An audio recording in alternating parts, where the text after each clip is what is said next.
आपको भी अपना विचार होना चाहिए। हमको छोड़ना, हमें शराब छोड़ना है तो हम ही छोड़ा देंगे। सल्फर 200 पावर लीजिए, अब पक्का शराबी को रोज 2 बार पिलाना दीजिए, 4 दिन में शराब देख उल्टी हो जाएगा। मन हो उनका भी तब तो वो कहेगा बाबा जी दल के हम पनिए मिला कर पी लेंगे। बाबा जी बात मान लिए, पी लिए, 5 दिन खेलिए, नहीं तो देखिए तो यो मन लागे छे जी चल रहे थे। तो खैनी छोड़ना चाहते हैं, फास्फोरस ले लीजिए 200 पावर का, देखिएगा खैनी तुरंत छूटेगा। या मन में तो होता है कि की करिए बाबा, 5 आदमी चल आवे छे दुआर पर तो सिलौठी लड़ी चला ले छिए। जिनके भीतर में गंदा विचार नहीं उत्पन्न होता। आपके बगले में वैशाली है, वैशाली, वैशाली में हर घर में खैनी की खेती, हर घर। जैसे इधर मक्के गेहूं उपजाते वैसे धनवान व्यक्ति अपने दरवाजा पर देखते त्रिपाल टांग देंगे, वो नीचे की छाया में खैनी सुखाते, काला काला खैनी रहे, बड़ा कीमत बढ़ जाता उनका। और गरीब आदमी क्या करेगा, काट लेता है, ले जाता है गाछ के पास में घुमा घुमा के बर पीपर आम के जड़ में खड़ा कर देता।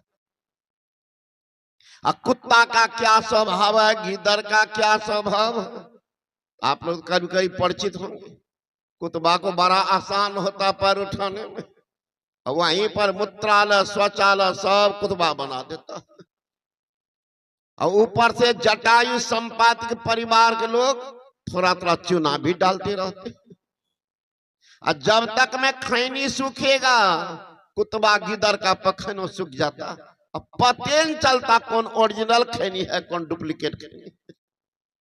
और उसको कहते हैं देव दुर्लभ शरीर, और उसमें लाके मुंह में डालते रहते। भीतर में रहने वाला भगवान का दर फेंको, फेंकवा देते हैं, फिर भी ऐसा हरामी मन फिर लाके डाल देता। ये कौन है, विटामिन बी कॉम्प्लेक्स, ये बीच बीच में टॉनिक दे रहे हो, दम माटी भी पकड़ेगा तो पता चल जाएगा, तब कहिएगा डॉक्टर साहब है ना बीमारी, तब क्या होगा। तो नानक बाबा के सत्संग तो चल ही रहा था, लोग जाहिर है। एक नौजवान के पिता बीमार पड़ गए, बाप का अकेला पुत्र संवाद गया जैसे तैसे कि सुबह तक में पिता रहेंगे।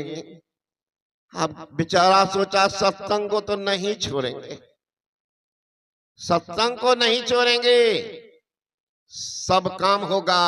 सत्संग छोड़ेंगे जिस काम से जा रहे, मिला के देखे काम नहीं होगा। सतगुरु सतगुरु नित ही पुकारत, छीजत पाप समूह हरे, सतगुरु रूप हिय में धारत, काम क्रोध मद लोभ दहे।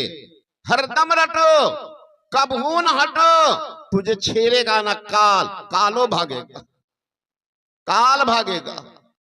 हरदम रटो कबहू न हटो। गुरु महाराज है, ब्रह्म ऋषि की वाणी है, ब्रह्म वाणी। एक बात तो देखो, तो एक बार तो ले लेते हैं बाबा नाम तो जपबे न करे छिए। एक रति को जोर लगावे छोड़ दिए भरमासा। नौजवान कहा महापुरुष की अमृत वाणी हो रही है, बम वाणी क्यों हो जाए। ये तो आप नानक बाबा के सुनेंगे, आपके संत मत में सुन लीजिए। गुरु महाराज का सत्संग चल रहा था कुप्पा घाट आश्रम में, साप्ताहिक सत्संग। अररिया जिला के एक प्रोफेसर साहब आए हुए थे, सत्संग में बैठे हुए हैं। उनकी छोटी बेटी थी 5 साल की, वो चली गई गंगा में नहाने, डूब गई। हल्ला मच गया यहाँ कि प्रोफेसर की बेटी डूब गई। वो बैठे हुए सत्संग आके इनको बोले, अब मेरे जाने से भी तो बचेगी नहीं, क्योंकि मैं तैराक हूं नहीं। अब गुरु महाराज का प्रवचनों छूट जाएगा, बेटियों छूट गया, इसलिए क्यों एक एक काम कर लेते। सुनते रह गए सत्संग, सुनते रह गए। सत्संग के बाद लोगों ने कहा भाई कम से कम देखो तो, और लोग सब गए गंगा किनारे। तो तब तक वहां आजी कोठी है कुप्पा घाट के पश्चिम साइड, वहां एक आदमी रखे हुए है ना, लड़की को घुमाते हैं, है ना, काहे के लिए पानी पिएगी, काहे के लिए कुछ होगा। किनारे कौन फेंक दिया, उठा के लाए गुरु महाराज के पास में। पूछते हैं 5 साल की नन्ही बच्ची, उनके माँ विकल थी, रो रही थी। कहा बाबू कौन निकाला तुमको। वो बच्ची कहती मैं ही बाबा। महाराज की जय। मैं ही बाबा। वो बाबा है ना, कहा वे हमरा उठा ललके पेन किनारा में फेंकल। तू देख ले, देखलिए ना यह बाबा। अब उनको कौन सिखाया था, 5 साल का बच्ची, किसने बताया। एक पकड़ लिया, काम बना दिया।